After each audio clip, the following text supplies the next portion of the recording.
ॐ अज्ञानातिमिरन्धस्य ज्ञानाञ्जनाशलाकया चक्षुरुन्मिलितं येन तस्मै श्रीगुरवे नमः।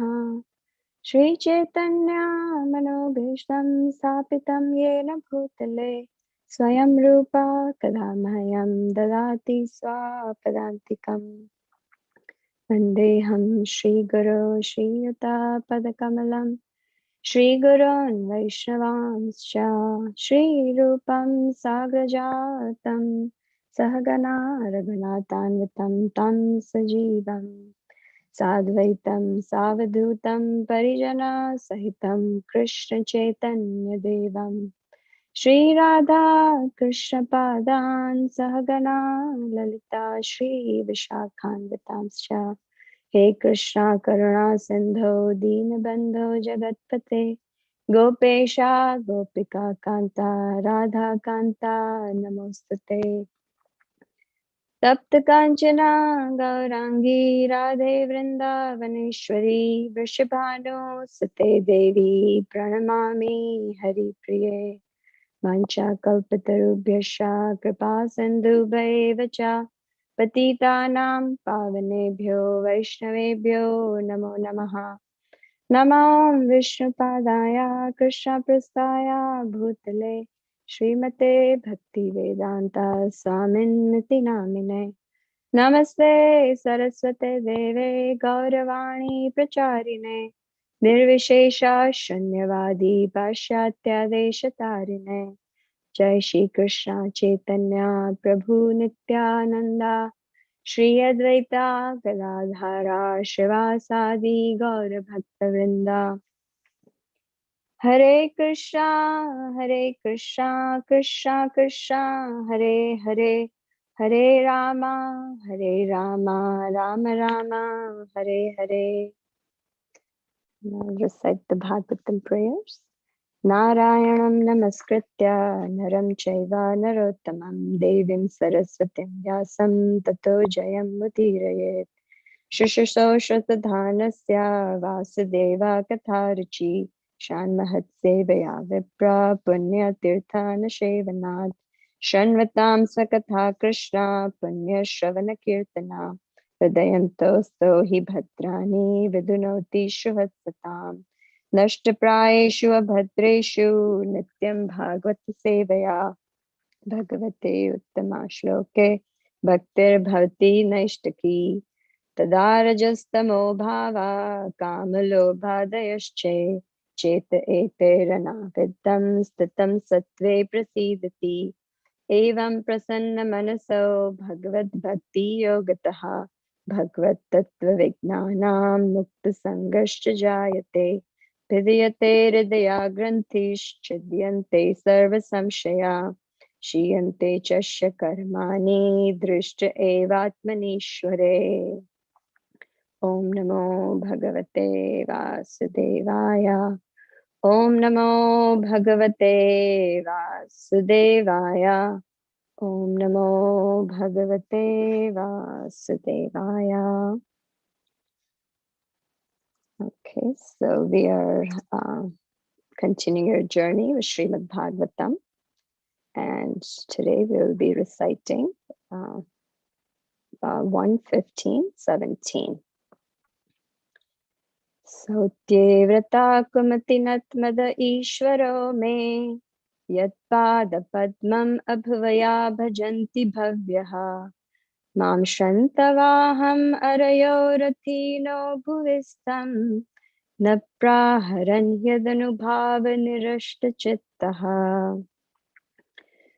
One more time. सौत्यव्रता कुमतिनत्मद ईश्वरो मे यत्पादपद्मम् अभवया भजन्ति भव्यः मां शन्तवाहम् अरयोरथीनो भुविस्तं न प्राहरन् यदनुभावनिरष्टचित्तः. Word by word. Satya, regarding a chariot driver. Vrataha, engaged. Kumatina, by bad consciousness. Atmada, one who delivers. Ishvaraha, the supreme lord. Me, my. Yat, whose. Pada Padmam, lotus feet, Abhavaya, in the matter of salvation. Bhajanti, do render service. Bhavya, the intelligent class of men. Mam, unto me. Shranta, thirsty. Vaham, my horses. Arayaha, the enemies. Rathinaha, a great general. Bhuvistam, while standing on the ground. Na, did not. Praharan, attack. Yat, whose. Anubhava, mercy. Nirashta, being absent. Chittaha, mind. Translation and purport by His Divine Grace, A.C. Bhaktivedanta Swami, Srila Prabhupada ki jai. Translation: It was by His mercy only that my enemies neglected to kill me when I descended from my chariot to get water for my thirsty horses. And it was due to my lack of esteem for my Lord that I dared engage Him as my chariot driver. For He is worshipped and offered services by the best men to attain salvation. Purport: The Supreme Lord, the personality of Godhead, Shri Krishna, is the object of worship both by impersonalists and by the devotees of the Lord. The impersonalists worship His glowing effulgence, emanating from His transcendental body of eternal form, bliss, and knowledge. And the devotees worship Him as the Supreme Personality of Godhead. Those who are below, even the impersonalists, consider Him to be one of the great historical personalities. The Lord, however, descends to attract all by His specific transcendental pastimes, and thus He plays the part of the most perfect master, friend, son, and lover. His transcendental relation with Arjuna was in friendship, and the Lord therefore played the part perfectly as He did with His parents, lovers, and wives. While playing in such a perfect transcendental relation, the devotee forgets by the internal potency of the Lord that his friend or son is the Supreme Personality of Godhead, although sometimes the devotee is bewildered by the acts of the Lord.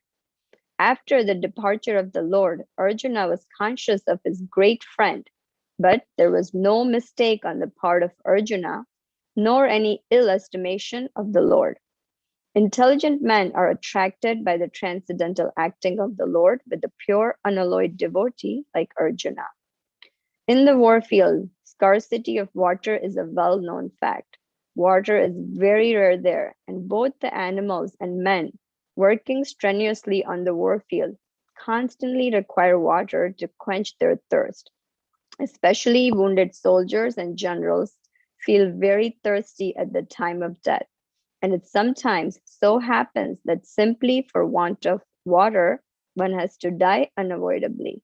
But such scarcity of water was solved in the Battle of Kurukshetra by means of boring the ground. By God's grace, water can be easily obtained from any place if there is a facility for boring the ground.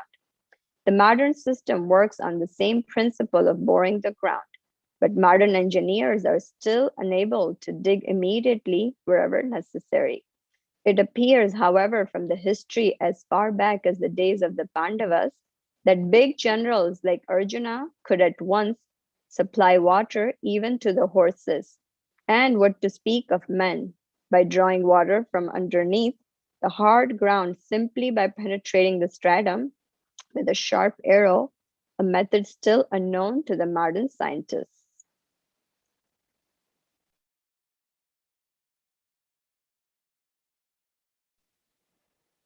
Okay, so we will just remind ourselves one more time of the background story from chapter 14, as we heard that Krishna had ended his earthly pastimes. And one day when Maharaj Yudhishthira he was noticing these inauspicious signs in his kingdom, and he was thinking to himself, but just contemplating what was going on. At that time, Arjuna came back from the city of Dwarka, and he bowed down at the feet of the king. And as he bowed down, the king Yudhishthira Maharaj can really see his dejection on his face, and it was described as unprecedented. And the tears were gliding from his eyes. And at that time, Arjuna couldn't speak anything. So Maharaj Yudhishthira, seeing him, he remembered all the indication that Narada Muni had told him. So then he started asking these series of questions to Arjuna in chapter 14. And at the end, the very last question he asks is from text 44. So he says, or is it that you're feeling empty for all time because you might have lost your most intimate friend, Lord Krishna? Oh, my brother Arjuna, I can think of no other reason for your becoming so dejected. So when he asked that question, in one sense, he already knew the answer, but he was not ready to hear it. So this chapter 15, then these texts, the beginning text, the Arjuna starts to reveal, or he reveals the loss of his dearmost friend, and then he remembers all the intimate dealings that Pandavas had with Lord Krishna. So, and it also describes that Arjuna, how his appearance was. He had lost his bodily luster. He couldn't even utter a word. He felt so distressed. He was trying to check his tears and trying to speak, but he was unable to. He was breathing very heavily. And then he eventually starts to tell how Krishna, his friend, has left him alone. And then Arjuna starts to recall the intimate exchanges that we heard in the last week, how he was empowered to conquer exalted demigods, how Krishna had helped him gain weapons. He had traveled to the heavenly kingdoms. Krishna, continuously caring and empowering all of them. And how Bhima was able to kill Jarasandha.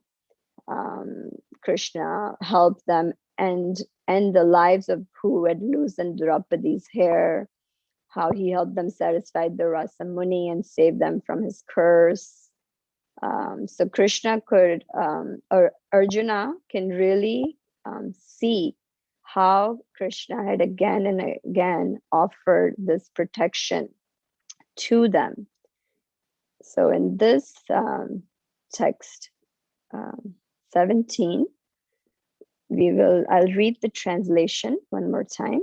So it says, it was by his mercy only that my enemies neglected to kill me when I descended from my chariot to get water for my thirsty horses. It was due to my lack of esteem for my Lord that I dared engage him as my chariot driver, for he is worshipped and offered services by the best men to attain salvation. So this first thing that we can see how Arjuna is seeing, we can really observe Arjuna's mood, how he's seeing the Lord's protection. Even though he's so dejected, sometimes we can be so, depressed or dejected. At that time, we cannot think of anything except what's going on with us. We can't, seem to see beyond or this mind. But Arjuna was not moved from his position despite of being so dejected. And he was seeing Krishna's mercy in everything. And he was also recognizing that all his power he had was only due to empowerment of Krishna. So we can see this endowment of powers and withdrawals, they come from the Lord.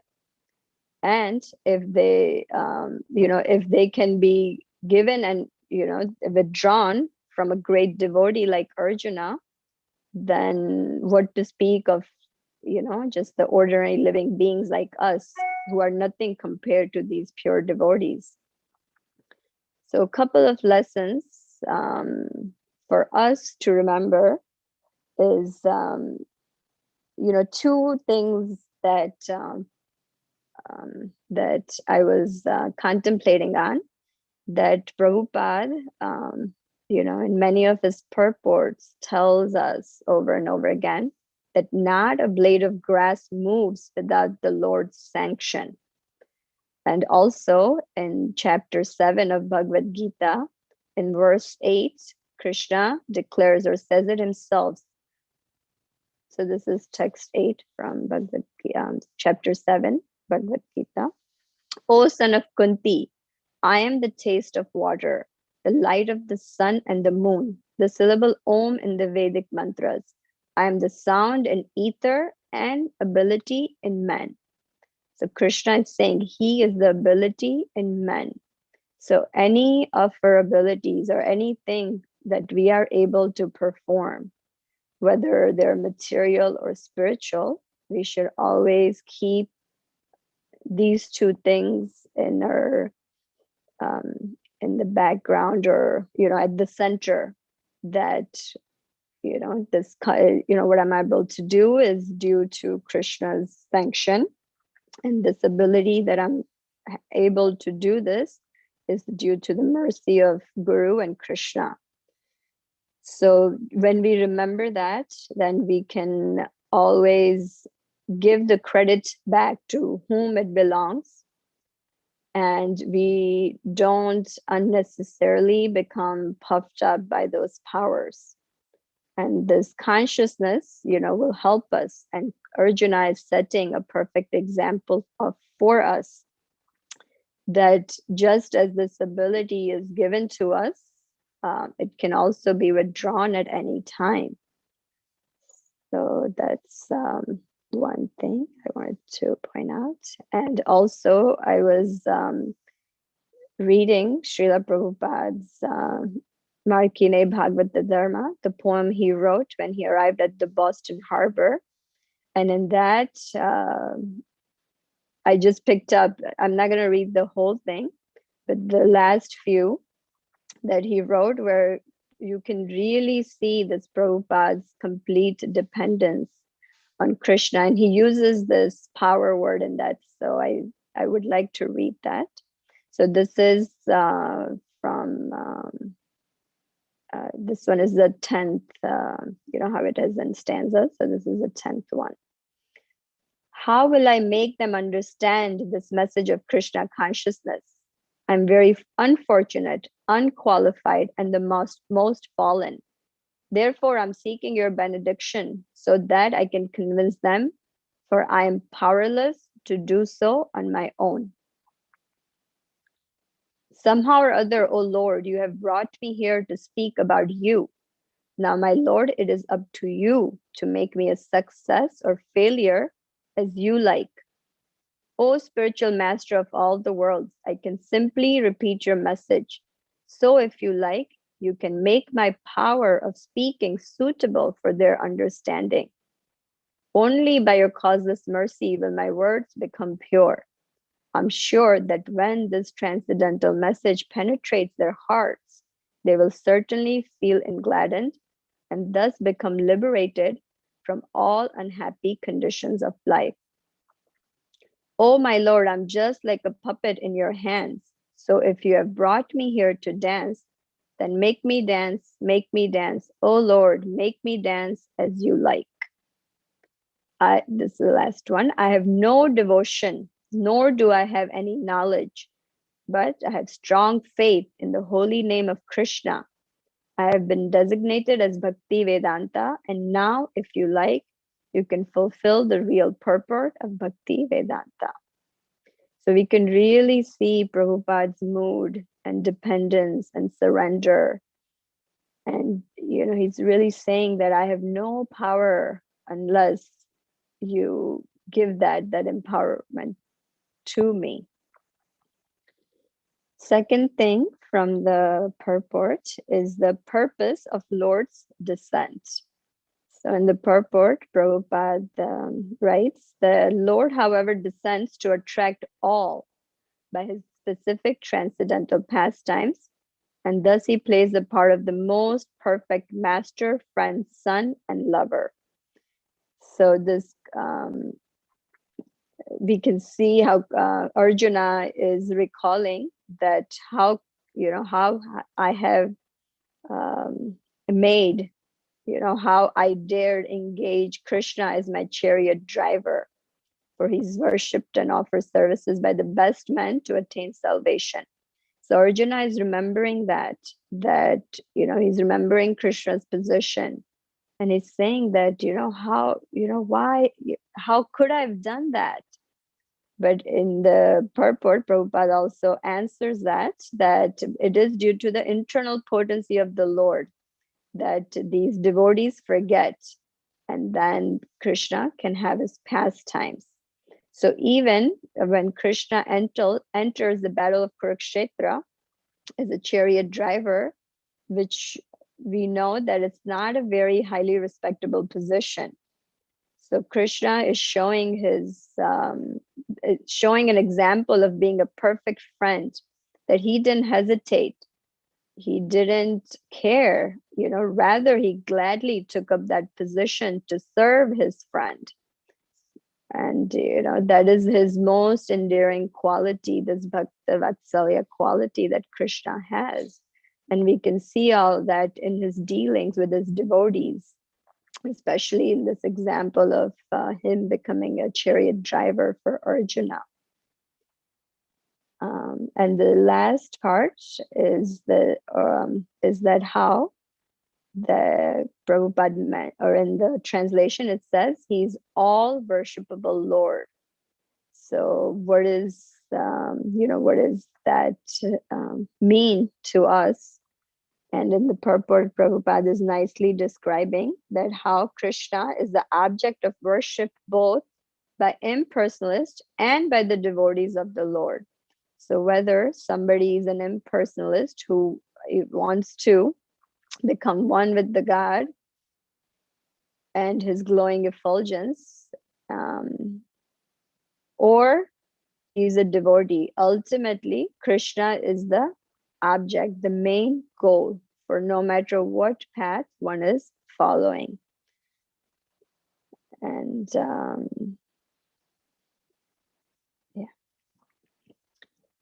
and then also there's this mention about in the last paragraph of the purport that how on the war fields there is scarcity of water and everybody is dying sometimes just out of thirst.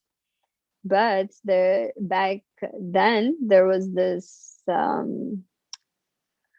powers that generals like Arjuna and Krishna had, where they can just shoot an arrow in the ground and then the water supply can come out for the horses and the warriors. But the Prabhupada is saying that, even though the scientists, they have like all this new advancement of boring ground, but still they're not, it's not wherever and whenever they want. They have to work really hard to penetrate the earth and dig deep, and they can sometimes be digging and digging and digging and nothing will come out, and then they'll have to go somewhere else. But that was not the case with Arjuna and Krishna and the great generals, where they can anywhere, they can just simply shoot and the sharp arrow and then the water will come out. So in the summary from the translation and purports, we initially observed Arjuna's mood, how his complete dependence on Lord's protection. And then also the example of Srila Prabhupada from his poem, Markine Bhagavata Dharma, how he was fully dependent on Lord Krishna. Then we talked about purpose of Lord's descent, where he wants to attract everyone, by showing perfect relationship with his devotees as friend, son, lover, and master. And then how Krishna is the object of worship for everyone, everybody, whether they're impersonalists or devotees. And then this last one about the science of getting water, but by just shooting arrow in the ground.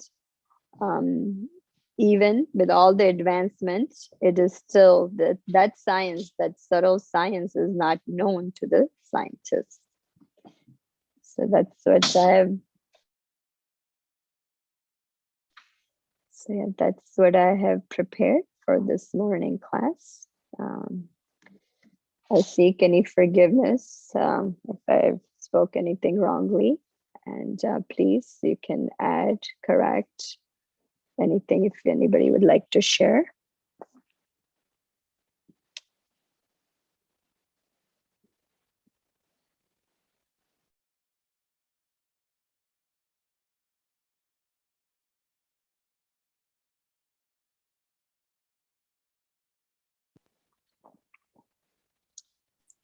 Okay. Hare Krishna, Govinda Mohini Mataji, please accept my humble obeisances. All glories to Srila Prabhupada, Guru Please Maharaj. accept mine too, Mataji. All glories to Srila Prabhupada and Guru Maharaj. Just my appreciation, that's all. You have covered very nicely, and bringing that Markine Bhagavata, and the devotee's dependence on Krishna, full dependence on Krishna and his mercy. And that is what is being brought out. Even yesterday's verse was so poignant. Arjuna is saying that Krishna, how he influenced the Kauravas, the minds and their powers, and shorten their duration of life, etc. So in this verse also, it's he's revealing his heart. How dare I, Krishna, as my charioteer, and yes, and you have brought out all the aspects of this verse. Thank you very much for the very wonderful class. Thank you. Thank you, Mataji. Hare Krishna. Hare Krishna.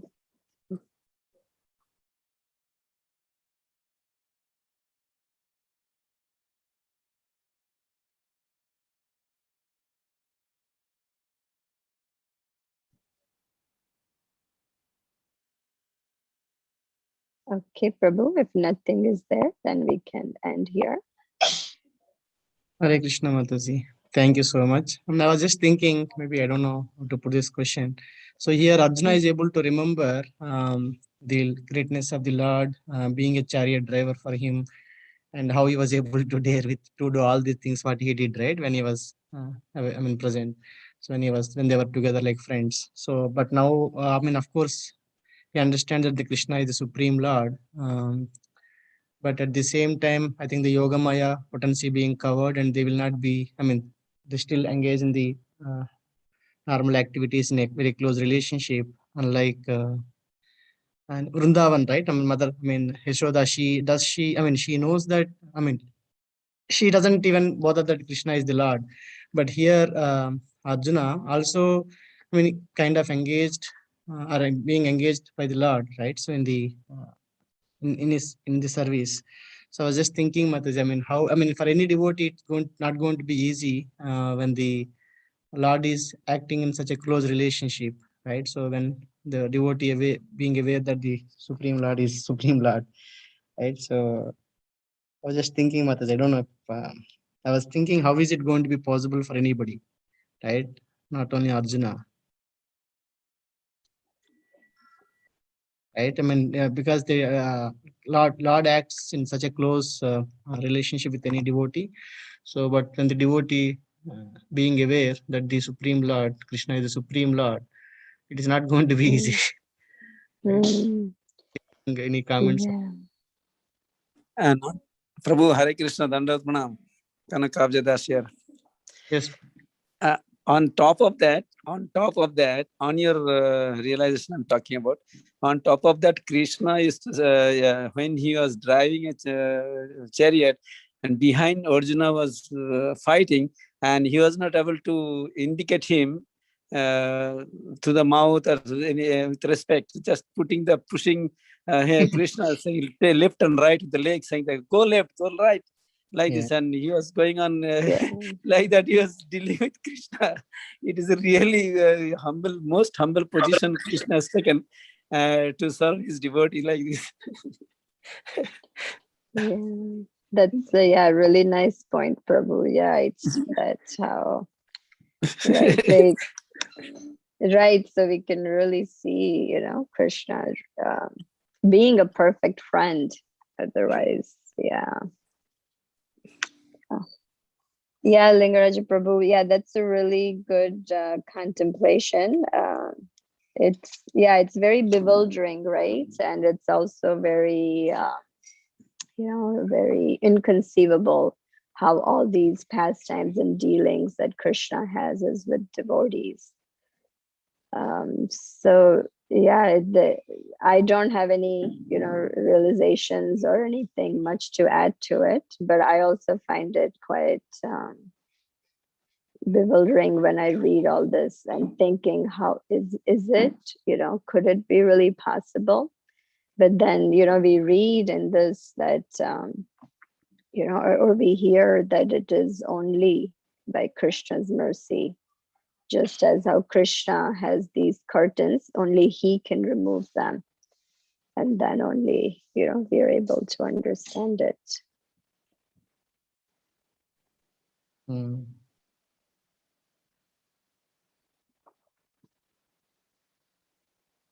Yes, Mataji, I remember that cutting thing Maharaj was talking about it. So Yeah.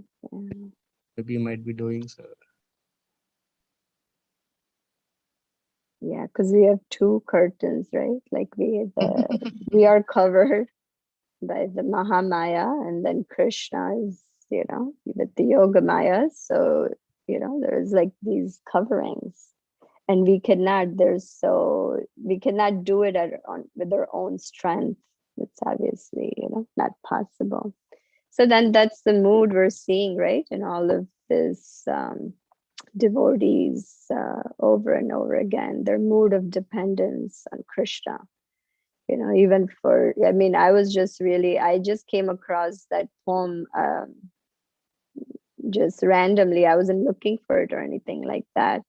So just when I read it, those last few verses, I was just really could feel Prabhupada's that complete dependence, even though he is such an exalted, pure devotee, he was still depending completely on Krishna. So yeah, that's, we have to develop, I guess, that mood of surrender and dependence. Thank you, Mataji. Okay, Prabhu, if nothing is there, we can end here. Okay. Srila Prabhupada ki jai. Vanchakalpatarubhyascha kripa sindhu bhaivacha patitanam pavanabhyo vaishnavyo.